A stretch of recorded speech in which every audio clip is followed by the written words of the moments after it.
та бүхэн сар шиндээ сайхан шинэлцгээж байна уу. За намайг Саранхөөгийн Хабуул гэдэг Богино Лавсрангийн ачин Богино Лавсрангийн Саранхөөгийн Хабуул гэдэг юм байна. Дурсгаа сан мартах нь их цууранаас мөнхөг харваад мартагдах гэж би буцаж ирнэ. Энд өлгийнөөс үхэл хүртлэн дуулдаг уртын хонгор дуутай юм. Өрцөн чимчгэнтэл сонсож уйлж хайж дэвтэмээр байна. Энд би удмаар байна. Дур зоргоорон гихтэн худлаа хүмүүн өсөн шоронд ялтан болох гэж би буцаж ирнэ. Энд эхнээсэн аваад эцсийн хүртэл худлаа юм. Эмзэг голом зангартал хууртаж яваа дуусмаар байна. Энд би удмаар байна. Манай өвөгийн хувьд бол нэг тийм онцлогтой. Бүгдээрээ нэг дор. Бүгдээрээ л хамт байдаг. Манай өвөө бүх ач нартай, бүх хүүхдүүдтэй их ойрхон байх дуртай. Шүлэг зохиолоо бичгтээ заавал олоол агуулж гинжиж би юм үрдэг өрнгүүж хараач манай дүүнэр мөнөр мөр зүрэн дээр гарч усахлаас нь сулгааж ижил нөгөө шүлэг юугаа бичдэг. Их цөөхөлөө нам göмхөн суух дургүй хүн байсан. Энэ ч үүднээсээ би бол ер нь өвөөтэйгөө их ойрхон байсан. Ер нь цээжнийхэн л гөлөг байлаа да. Яг цаг тутамд ирэхэд бодно. Гэхдээ цагаан сараар арай л илүү боддог да. Цагаан сар ч манайх их гоё болдог байсан юм аа. Чи хоёр нь 100-100-аар ирнэ хүмүүс чинь тэгэл айл бэлгэсэлтэй өвөө тэгэл хамгийн гоё дурсамжтай нэг юу вэ? Шиний нэгний ороймороо бүх хүн гарсны дараа өвөө юм ирээд очиж нөгөө мөнгөний тоолно. Залгалтын мөнгөний тоолно. Инээгээл өхрөлдөөл яад гэсэн. Өвөөтэйгөө байсан цагаан сар бол хамгийн тансаг цагаан сар. Дахиж тийм цагаан сар бол үзэхгүй л дээ. Юм санах гэдэг амар хүн санах гэдэг. Эхлээд өнгөрөөгөө удааг багт нь ер нь их санаж өгүүлж зовж ийн гэж бодсон. Тэгсэн чи үгүй юм байлаа. Одоо болохоор дурсаж одоо санах гэдэг чи эргээд бас нэг талын жаргал юм байна. Өвгөө байхад бол ингээд ямарваа нэг хэцүү асуудал уусаа тайралтан залуу хүчээс нэг жилхүү алдан нон бүх юмн дээр өөдөрөө гүйж ороод хажуутан суугаад энийгээ сууж хахад бол бүх юм ингээд арилдаг байл шүү дээ. Хаадаг байл шүү дээ. Нүмерлдэг уул байл шүү дээ. Үний өвөө гэж хэлсэн. Одоо яаж ийм гэхээр тэр нүмертэй уулыг болохоор ихтэй ингээд дотроо санаад дурсад тэгдэгтэй ингэдэгтэй гэж тэгжил нөгөөний нүмерийг чинь бий болгож байгаа юм чи. Уцаа авах юм бол өвөө гараад тэр зураг тасаа бол гараад ирнэ. Ер нь бол их хасаа хэрэгдэг. Тэгэл одоо хүний зам юм чи ингээд юм болгон бол дүүрэн байхалбгүй. Яалтчгүй зам урсцсан байхаа тэгэл хоосоо орон зай үлдэн тэрийг дурсан тэгжил цаашаа ерхийдээ явна да. Ястаа ир хүн бол тэгжил амьдэрдэг баг. Өөрөө хэлдэг штэ. Амандаа багцсан хүнийг ир хүн гинэ. Яг л өөрийнхөө амаараас. Ястаа зүгээр одоо ингээд бодохоор ер нь өхлөөс өөр юм гойж үзээгүй. Гоё бартан байсан уу, байсан, чадчихсэн уу, байсан. Нийцэг байсан уу, анд байсан уу гэхэл бүх юм ингээд дүүрэн байсан. Нөгөө дүүрэн сайхан амьдэрсэн. Бүтээлүүдийн насны үед ярих юм бол монгол хүн байгаад монгол хэл байгаа цагт манай өвөгийн бүтээл байж л. Хэрвээ чи ухаантай юм бол өглөө болгон өхлийн тухай бодож яа гэж. Би энийг баримталдаг. Би маргааш өхнө гэж юм хийдэг байх хэвээр. Энэ өхөл гэдэг чинь бол зөгнөө дуудаад даллаад байхад ирдэг гэдэг биш шүү дээ. Түлхээд байхад явдаг ч гэдэг биш. Зүй зөксөрөө л юм. Тэгэхээр бол би хүний амьдралын эцсийн үр дүнг л бичдэг байх. Өртөө илүү үргэлжилсэн өнжиллийн улаан ууланд өөдсийн жинаа намайг багтаах өв ширэлдсэн зайвий. Тэнд намайг тэнгэр толгойг нь ойрхон, өтөнд хөлим нь ойрхон, өтгсөн ямаар гэн үзээ гэж би шүлэг бичиж байсан. Бүр оршуулах тухай хүртэл. 96 онд Ормын жилета энэ театрт улсын драма эрдмийн театрт Ормын жилета анхны жижиг бийсэн. Тэгээд тэр жижиг маань амжилттай болоод улсуудын анхаарал төртөөд тэгэл найдан дурж тэр ч одоо 36 настай залуу шүү дээ. Чэжэдээс л одоо яриасаа гэл. Тэгэл сонин дээрэлцлэг өгтөө. Монголд бол театр байна, жүжигчин байна, үзэгчт нь манай алт үеийнхэн бэлдээд бидэнд өгсөн байна. Найруулагч нь нэг л юм алга зохиолч алга гэл. Ярилцлага өгөхгүй юу. Тэгэл төд удалгүй энэ улсын драмын эрдмийн театр уртлын унахтай талбай гэж бид ярьдаг. Тэнд анх удаа амьдралдаа анх удаа Богино Лавсран гэдэг энэ эрхэм хүнтэй нүүр тулж годом таарлаад уулзсан. Тэгсэн чинь миний тэр ярьцлага уншсан бол та. Би нэг юм бичиж байгаа. Чич голох байлгүй дээ. Тэгээд нэг жүжиг би чамд уншиж өгнө гэж. Тэр үед лавцрах театрын дарга зориг хахад хамдаж болох байсан уу болох байсан. Тэд нэг үеийн скетнүүд. Тэр үед мөнхтөрж багшд одоо Монголын 1 номерын найруулагчид хандаж болох байсан уу болох байсан. Гэтэл ягаад ч юм надад хандсан. Дөнгөж найруулж болж байгаа юм саплакт 30 идэх настай залууд би чамд жүжиг өгнө гэж нухацтай хэлсэн байхгүй юу? Аимшигтай хэлсэн. Тэгээ бүр тэр хардсан тэр миний тэр яриа онгорж байгаа тэр юмыг уйссан болоод тэр юм уу өгнө чи таах юм болоогүй юм болоо гэж лээ. Тэгээд Google-тэй чадварлага яваад орцсон.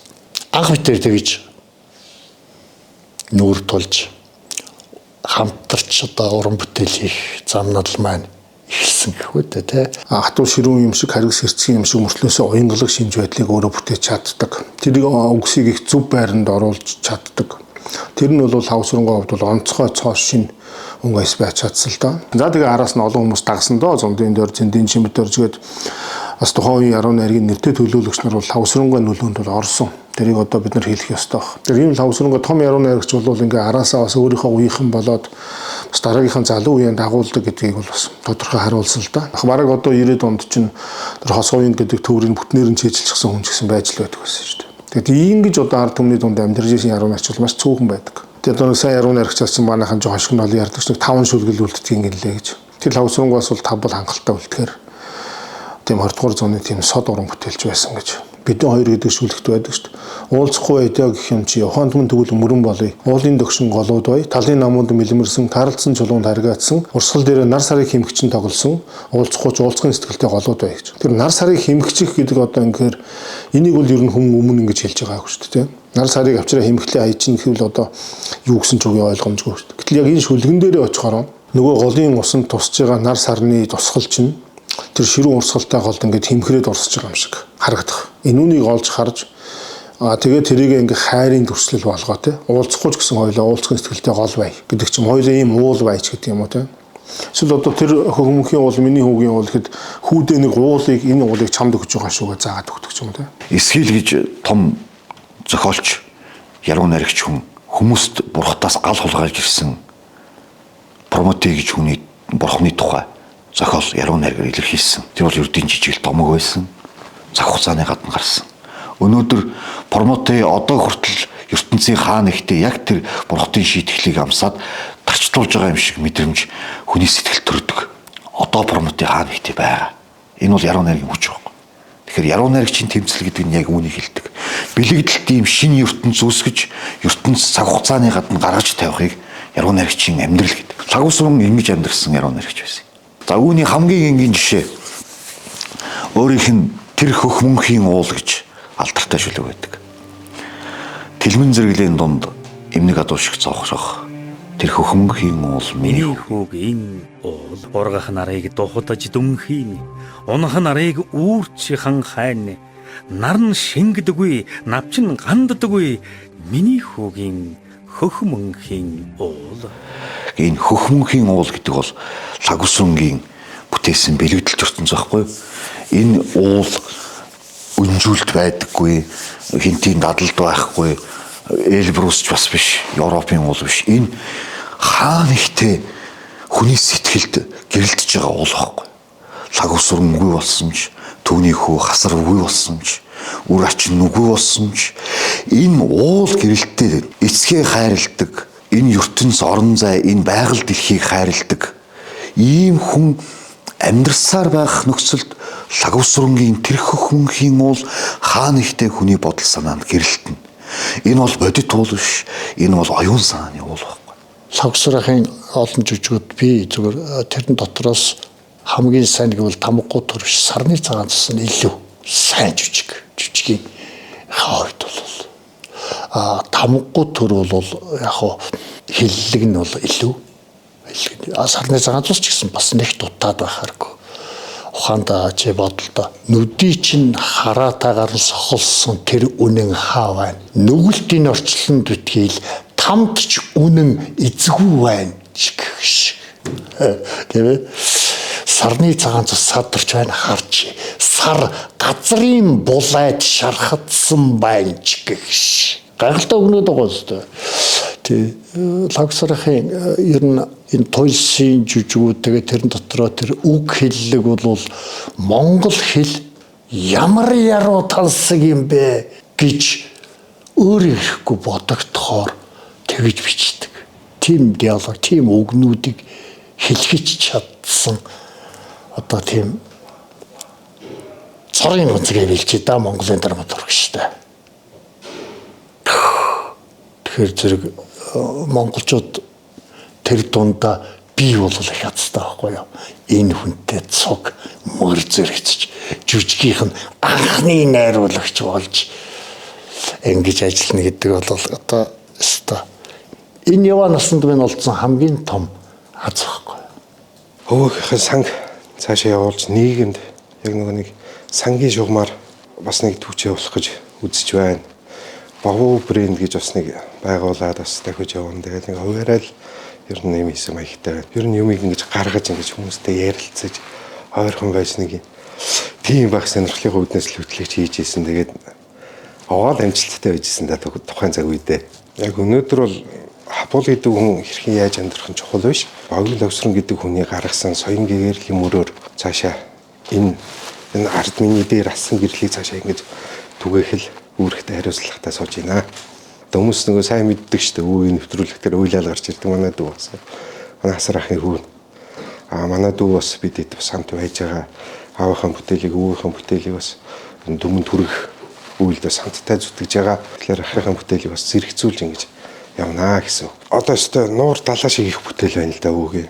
Тэгэхээр энийг нэгдүгээрт яг эмх зэгц дараатаагаар түмэн түгэх. Өвөг байсан мэтэд санаж цааш нь түгэх зорилготой нөгөө зохиогч эрх оюуны өмчийг хамгаалах зорилготой тэгээд нийгэмд одоо өвөөгөө байгаа мэт санаж уран бүтээлчдэд нийгэмийн хариуцлага талаасаа тусдсан болох ийм зорилготой л ерөөхдөө байгуулагдсан. Одоо жишээ нь Ангар уураг гэдэг ном хамгийн сүүлд 91 онд анх хэвлэгдчихсэн юм байна. Тэгээ 91 оноос хойш 34 жилийн дараа дахин шинэ хэвлэлтийг гаргаж ийн гих мэтлэн. Тэгээд энэ жилдээ болохоор 80 насны ойтой холбогдуулаад кино бүтээлийн ажил яригдж байгаа. Жүжигийн асуудал бас яригдана. Өвгийнхөө нэрийн жишүүлгийн тэмцээнийг нь уран бүтээлийн зэнгүүнийг нь явуулж ном бүтээлийг нь илүү их гаргаж тэндээс орж ирж байгаа шиг юм уумыг нийгмийн сайхан зарцуулах нэг юм инишмент хийх гэл өгж байна да.